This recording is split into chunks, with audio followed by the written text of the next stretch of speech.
சற்று முன்பு கிடைக்க பெற்றிருக்கக்கூடிய ஒரு மிக முக்கியமான ஒரு தகவல் ஒன்றை பார்க்க போகிறோம் நண்பர்களே.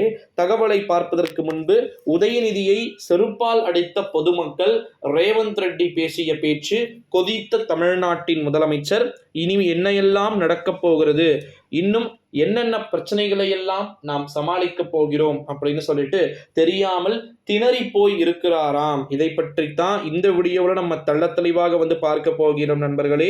உண்மையில உதயநிதி ஸ்டாலினை ஏன் சம்பந்தம் இல்லாமல் ரேவந்த் ரெட்டி இழுத்தார் என்ற ஒரு பிரச்சனை தான் இங்க இப்ப மிகப்பெரிய ஒரு பூகம்பமா பாத்தீங்கன்னா போய்கொண்டிருக்கக்கூடிய ஒரு சூழ்நிலையில சீரியஸா தெரியலைங்க. ரேவந்த் ரெட்டி ஓகேங்களா, தெலங்கானாவிற்கும் தமிழ்நாட்டிற்கும் சம்பந்தமே இல்லை.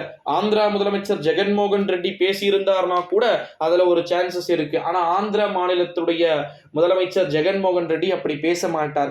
ஏன்னா தமிழ்நாட்டுடைய முதலமைச்சரும் ஜெகன்மோகன் ரெட்டியும் நெருங்கிய நண்பர்கள் ஓகேங்களா. அதே மாதிரி கேரளாவின் முதலமைச்சர் பேசியிருந்தாலும் ஒரு நியாயம் இருக்கு.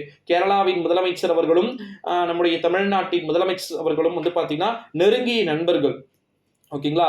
சம்பந்தமே இல்லாம மூணாவதா நீ ஏண்டா வந்த அப்படின்னு சொல்லக்கூடிய வகையில காங்கிரஸ் கட்சி, காங்கிரஸ் உடைய கூட்டணி ஆளுகின்ற மாநிலம், திமுகவின் கூட்டணி இருக்கின்ற மாநிலம், எப்படி அதற்கு இம்பாக்ட் பண்ணி அவங்க ஓகே பண்ணாங்கன்றத நம்ம கம்பல்சரி பார்க்க வேண்டியது இருக்குது ஓகேங்களா.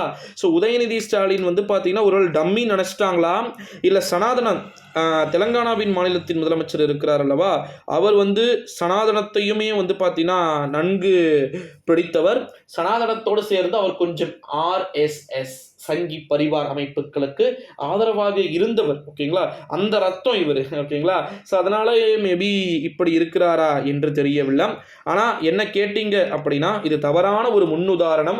ஏற்கனவே உதயநிதியை செருப்பால் அடித்து இங்க இருக்கக்கூடிய மக்கள் அனைத்தையுமே பார்த்தீங்கன்னா கொடுத்துட்டாங்க. இதற்கு மேலும் பார்த்தீங்கன்னா தெலங்கானா மாநிலத்தின் அங்க இருக்கக்கூடிய காங்கிரஸ் கூட்டணி பார்த்தீங்கன்னா உதயநிதியின் மேல வன்மம் வைத்திருக்கக்கூடிய காரணம் என்ன அப்படின்னு சொல்லிட்டு தெரியல. ஸோ மேபி இதுல கொஞ்சம் ஏதோ ஒரு புது உள்நோக்கம் பார்த்தீங்கன்னா இருக்கிறதை நம்மளால பார்த்தீங்கன்னா புரிந்து கொள்ள முடிகிறது நண்பர்களே. ஸோ அதனால அதை வெயிட் பண்ணி தான் பார்க்கணும். இது போல நிறைய விதமான விஷயங்கள் ஒருவேளை பார்த்தீங்கன்னா இருக்குதா அப்படின்னு தெரியல. தெலங்கானா மாநிலத்தின் முதலமைச்சர் அவர்கள் பேசிய பேச்சு மீண்டும் பார்த்தீங்கன்னா வட மாநிலங்களில் மிகப்பெரிய ஒரு பரபரப்பை ஏற்படுத்துகின்ற ஒரு தருணமாக பார்க்கப்படுகிறது அப்படின்னு சொல்லலாம் நண்பர்களே. ஸோ அதனால் கண்டினியூஸாக நம்ம வெயிட் பண்ணி தான் பார்க்கணும் உதயநிதி ஸ்டாலினுக்கு என்னவெல்லாம் கிடைக்க போகிறது. உதயநிதி உலகம் போற்றும் உதயநிதி, வெயிட் அண்ட் வாட்ச் நண்பர்களே. நன்றி.